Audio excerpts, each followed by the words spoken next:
All right, let's jump right into this explainer. Today, we're unraveling a massive financial mystery. It involves unimaginable sums of money, a national tragedy, and a viral internet rumor that just refuses to die. So let's separate fact from fiction. Take a look at this shocking quote. It was made by then Secretary of Defense Donald Rumsfeld. The words themselves are definitely alarming, but the timing, it's legendary. He said this on September 10th, 2001, literally one day before the catastrophic 9/11 attacks. $2.3 trillion. I mean, the sheer scale of this number, colliding with the horrific tragedies of the very next day, well, it immediately sparked massive public distrust. Naturally, everyone asked, where on earth did all that money go? Section 1, Origins of the Accounting Crisis. To find the truth, we actually have to go back and look at the paperwork leading up to that infamous speech. During the Cold War, the U.S. military budget completely exploded, and this resulted in heavily disconnected accounting systems. By the 1990s, the Government Accountability Office was already sounding the alarm on massive accounting failures. So Rumsfeld wasn't actually dropping a brand new bombshell here. He was just echoing years of boring bureaucratic audits.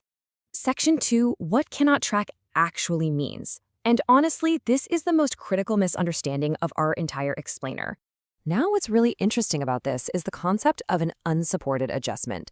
It's kind of like having two banking apps on your phone that totally refuse to sync.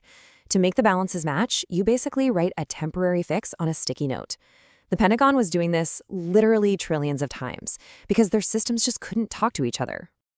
And why did it fail so badly? Well, the Pentagon relied on totally outdated legacy software. The Army, Navy, and Air Force used entirely different databases. So millions of yearly transactions had to be manually patched together by humans who were just desperately trying to balance the books. But here's the real kicker.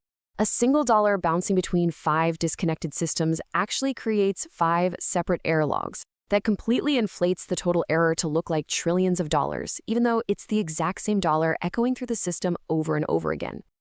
Moving on to Section 3, the conspiracy explosion. Obviously, the horrific events of 9/11 completely erased all that boring financial context.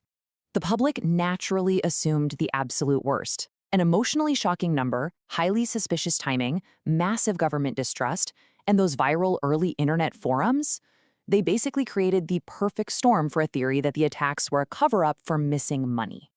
Which brings us to Section 4, myths versus reality. It's a wildly compelling story for sure, but let's systematically test these internet claims against the actual documented evidence. Myth number 1, the money was stolen. The reality? There is zero evidence of a massive theft. I mean, physically stealing $2.3 trillion would trigger catastrophic alarms across the entire U.S. Treasury system.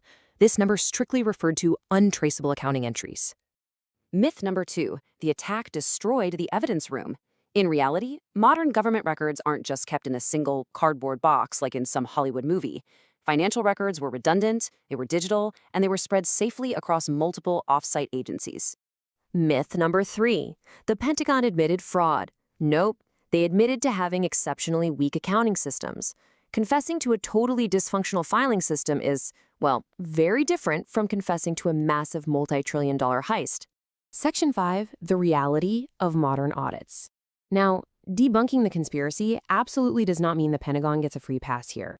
Financial mismanagement remains a very serious ongoing issue. The Pentagon went decades failing audits. Even right now, into the 2020s, billions of dollars in assets remain frustratingly difficult to track. So public oversight is absolutely crucial. Thankfully, technology is slowly catching up. New centralized accounting software and AI-assisted auditing tools are finally forcing these disconnected databases to communicate and track anomalies. It's a much-needed step in the right direction. Section 6, why this matters today. So, why are we digging up a speech from 2001? Because it's a deeply critical lesson for our modern digital lives. This decades-old story perfectly illustrates how easily facts lose their context online. It demands government transparency, yeah, but more importantly, it highlights our desperate need for critical thinking when we're faced with emotionally shocking statistics. Even as of 2026, this exact conspiracy is still circulating heavily on TikTok, YouTube, and Reddit. Creators will use dramatic music and that massive trillion-dollar figure to just farm engagement, completely stripping away the boring, bureaucratic truth. So to protect yourself, try following these steps. First, always check the original sources. Second, actually understand the jargon. Third, separate hard evidence from eerie coincidences. And fourth, always watch out for emotional framing that's specifically designed to outrage you. If you take nothing else away from this explainer, let it be this. Large accounting totals absolutely do not equal missing money. An error multiplied across thousands of databases might look exactly like a heist, but it's really just a massive glitch in the matrix. The mundane reality is just that the Pentagon had terrible accounting software. But the emotional hook of a viral conspiracy, a secret theft tied to a massive national tragedy, that is always going to be a hard story to resist. Which leaves us with a pretty big question. Are we inherently wired to believe sensational, dramatic myths simply because actual bureaucratic truth are just too boring? Keep asking questions, keep verifying your sources, and I'll catch you in the next explainer.